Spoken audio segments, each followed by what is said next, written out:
Before we get into the video, could everyone please subscribe to my Endless Diary Tales channel? Thank you so much. I stared at the screen for a long time. My coffee went cold. My hands were trembling, but not from surprise. It was from confirmation. There she was, my sister, smiling in white lace surrounded by roses and laughter. Her head tilted back as her new husband kissed her cheek. Everyone we ever knew was in that photo. Everyone except me. I wasn't invited to the happiest day of her life. I wasn't even acknowledged. And what made it worse, I wasn't surprised.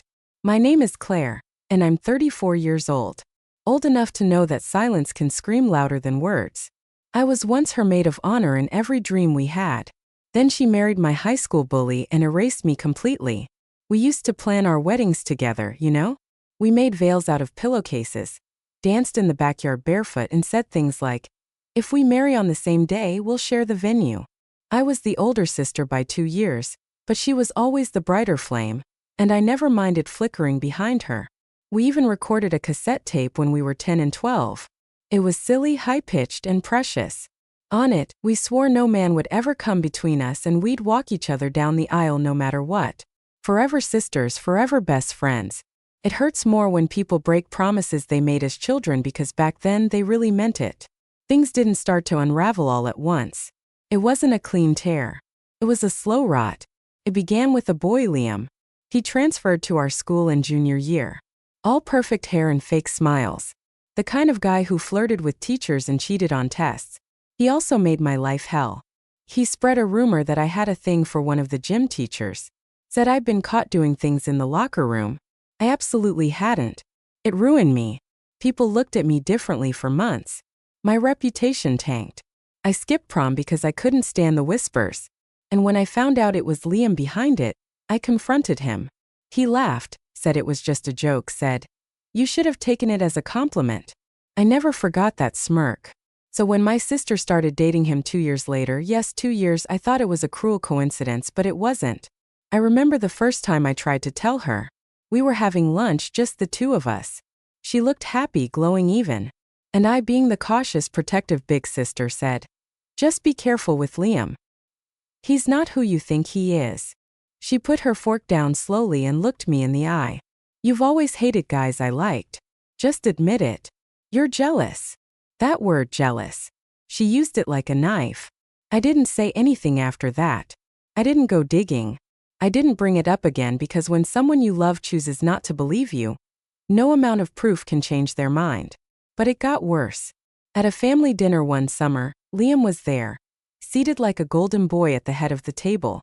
I brought up the past gently. I tried to sound neutral. Funny how life works. A guy who once wrecked my entire school year is now sitting at our dinner table. My father's expression changed instantly. "Are you seriously bringing that up now? Let it go." My sister didn't even flinch. She kept cutting her steak. My mother gave me that tight-lipped smile that always meant, "Don't embarrass us." That night I cried in my car, not because of what they said, but because they didn't care. A week later, I went back to our parents' house to pick up a box of my old books. As I walked in, I heard voices in the kitchen. I stopped and listened. My mother was whispering to my father, "If we don't exclude her, she'll ruin the whole wedding. It's her or the ceremony." And just like that, I knew they'd made their choice. I wasn't even worth pretending for. The invitation arrived a few days later. Well, not for me. For them. My parents opened it like nothing was wrong, gushed over the gold embossing, laughed about the catering options. When I asked if there was another envelope, one with my name, they just looked at me. Then hours later, a message came from my sister. Just one. "I just want peace at my wedding. Please understand." No call, no explanation, no apology, just a sentence that might as well have read, "You're not welcome here." I didn't reply. There was nothing left to say. Because when a family chooses silence over you, when your sister marries your bully and then sides with him over blood, you stop begging to be understood. You start planning what you'll do with the silence they left you. And as I sat there staring at her perfect wedding photo, I realized something. She thought she had erased me. But sometimes the absence is louder than the presence, and I was about to prove it. Some people send crystal vases or gift cards.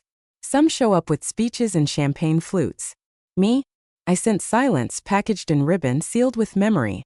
Because if I wasn't going to be at the wedding, I was still going to be there. Not as a guest, not as a sister, but as a mirror. It started with the shoebox. I hadn't touched it in years. It sat in the back of my closet like a tomb full of dead things that once lived inside me. When I opened it, the smell of time hit me. Old paper, dust, childhood. The first thing I found was the bracelet, pink and purple thread worn down. The silver charm cracked in half. We made it during a summer blackout. She tied mine so tight I had to cut it off 6 months later. We swore we'd wear them to each other's weddings. She forgot, I didn't. Next came the photograph, creased and slightly stained. It was the three of us, me, her, and Liam. Only I was barely in it. His arm stretched out across the frame, practically covering my face. That photo used to bother me. Now it was the perfect metaphor. Then came the cassette. Our childhood voices full of promise and sugar. We'll always choose each other. No stupid boy will ever break us. If you get married before me, I'll still be your maid of honor. I rewound that tape 3 times. I didn't cry, I didn't scream. I just listened like I was trying to remember what felt like to be believed. It was then I knew what I had to do. She left me out of her day, so I'd send her something that reminded her who she left behind. Not out of pettiness, not even out of revenge, but because I couldn't carry this weight anymore. And it was always hers to carry. I bought a simple white box. No card, no logo, just clean, unassuming. Inside it, I placed the bracelet, still cracked, still real. The photo was slightly trimmed so Liam's arm dominated the frame. The cassette had press play before reading written on the label. And lastly, the letter. It was 8 pages long, written by hand, no edits, no filters. I titled it, Before You Say I Do. I started softly like a lullaby. I used to think being your sister was the best part of me. You were the melody to my background noise. And even now, I still remember what your laugh sounded like when we danced in the rain. Then I turned the page. But somewhere along the way you stopped hearing me. Or maybe you just stopped wanting to. I told her everything she already knew but chose to ignore. How Liam had spread lies about me in high school. How those lies followed me, changed how teachers looked at me. How I missed my own senior prom because of the whispers he started. I reminded her of the night I told her. And she called me jealous. I didn't use angry words. I used facts, memories, because guilt speaks louder when wrapped in kindness. And then I dropped the truth she never saw coming. 2 years ago, my college roommate pulled me aside after too many glasses of wine. She told me that Liam tried to sleep with her multiple times and showed her messages. One of them was from the week you got engaged. I never told you, not because I wanted to protect him, but because I knew you'd find a way to protect him from the truth. I paused in the writing then, not because I didn't know what to say, but because my hands were shaking. The next lines came from someplace deeper than anger. You always said I ruined things, stirred the pot, caused trouble. But the truth is, I only ever wanted you to look at me the way you used to before he taught you how to doubt me. You married the man who erased me and did the same. But I didn't end it with bitterness because this wasn't revenge. It was release. The final lines were simple and true. I loved you enough to stay silent, maybe too long. This is me finally speaking. I closed the letter, sealed the box. No return address, just a delivery slip with the words, to the bride. That night I didn't sleep. I sat by the window and watched the rain. No, it wasn't poetic. It wasn't cinematic. It was cold and miserable. But in that quiet, something inside me loosened, like an old thread finally snapping free. I didn't know how she'd react. I didn't care, not really, because I hadn't sent her a threat or a warning. I sent her the truth. And once you've sent that, you don't chase it. You just wait for the echo. I didn't plan on watching. I told myself I wouldn't care, wouldn't scroll, wouldn't type her name into the search bar like a masochist. But the moment I opened Instagram, there it was, tag after tag, photo after photo, filtered happiness, pinned smiles, choreographed joy. My sister's wedding. She looked beautiful. Radiant in a way that didn't belong to her alone. It belonged to every woman convinced she was walking into forever. I could have cried, but I didn't. I just watched, calm face, steady breath, but my fingers trembled on the screen. In one clip, they're cutting the cake. In another, she's dancing with our father. And then there's Liam, giving a toast, smiling that same smug smile he used to flash before ruining someone's life. I set my phone down and closed my eyes. She had everything. The dress, the guests, the applause.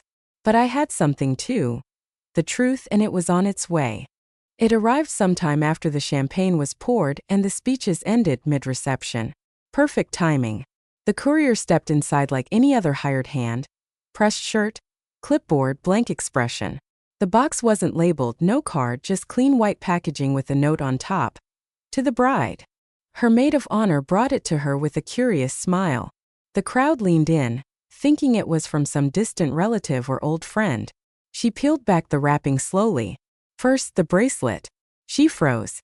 Her hand stopped mid-motion as she stared at the cracked silver charm, the very one she tied to my wrist 15 years ago. Liam leaned over, squinting. "What is that?" She didn't answer, just kept unboxing. Next came the cassette. She blinked. It had writing on it, my handwriting. Play before reading.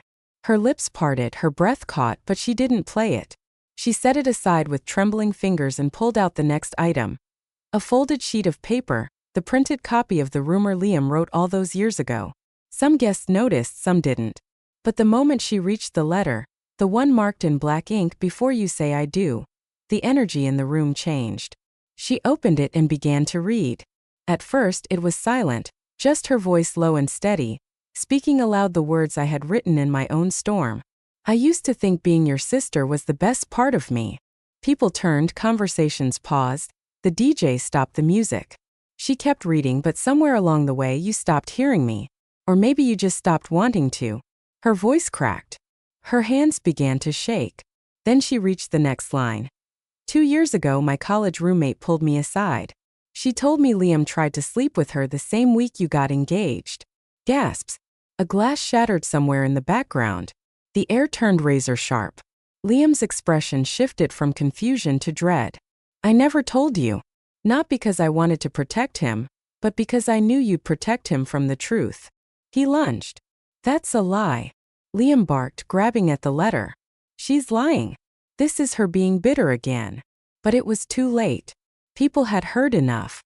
The silence in the room was louder than any. The bride, my sister, just stood there, clutching the letter like it had burned her. And then the final twist came, not from me but from the crowd. A phone was raised, then another. Someone had recorded her reading the letter, had caught the entire moment from the box to the breakdown. A bridesmaid whispered, "It's already online." And just like that, it spread. Within hours, the clip was on TikTok, then Twitter, then YouTube, captioned, "Bride reads letter from estranged sister. Reveals groom's cheating during reception." The comments rolled in. "OMG, this is like a movie. Good for her sister. What a queen. This is why you don't ignore red flags. Liam looks like he saw a ghost. All justice served cold." The perfect wedding became a spectacle, a cautionary tale, a viral reckoning. I didn't watch the full video, just enough to see her face fall as she read my final words. "I loved you enough to stay silent. Maybe too long. This is me finally speaking." I didn't smile, I didn't gloat, because this wasn't about vengeance. This was about the truth finally standing up, even if it had to crash a wedding to be heard. 3 days after the wedding, it rained again. The kind of slow, moody drizzle that clings to the air like something unfinished. I was making tea when I heard the knock. Not frantic, not hesitant, just hollow, like someone who had nothing left to lose. I opened the door, and there she was, my sister, still in her honeymoon dress. Makeup streaked, mascara melted into tired skin, no ring on her finger. And in her hand, the bracelet, the one we made during the blackout, the one she was supposed to wear at my wedding and I at hers. The charm hung by a thread, like the last bit of childhood that hadn't snapped yet. She looked at me for a long time. Neither of us said anything. Her lips parted, closed, parted again. Then finally she spoke. "I knew what he did. I knew what Liam did before we got married." My breath caught, but I didn't move. "I married him anyway because I didn't want to admit I was wrong about him. About you, about everything." Her voice cracked halfway through that last word. She held the bracelet tighter, like it might disappear if she let go. "I thought if I just ignored the past, it would stop mattering. But you didn't let me forget. You made sure I saw it, all of it." There was pain in her eyes. Real pain. Not the kind you fake for sympathy. The kind you earn when you finally face yourself in the mirror. But I didn't yell, I didn't cry, I didn't offer her a hug or some neat little line about forgiveness. Instead, I said the one thing I've been holding for years. I wasn't trying to destroy your wedding. I was trying to give you your mirror back. Silence. Heavy. Honest. She looked down at the bracelet again, and I watched as her fingers finally loosened and she let it fall. It hit the porch wood with a dull clink, then lay still. She turned to go but paused at the first step. Didn't look back. Didn't ask for anything. She just said, "I don't think I know who I am anymore. I am without you." Then she left. No dramatic exit, no apologies wrapped in ribbons. Just silence, the kind that speaks louder than anything else. I stood there for a while after she was gone, listening to the rain as it fell on the roof, soft and steady. The truth is, I didn't feel victorious. I didn't feel vindicated, but I did feel lighter. Some wounds don't bleed, they echo. And some battles don't end with a bang. They end when one person stops pretending the other never existed. I wasn't in her wedding, but I'll always be in her memory, where the truth lives forever.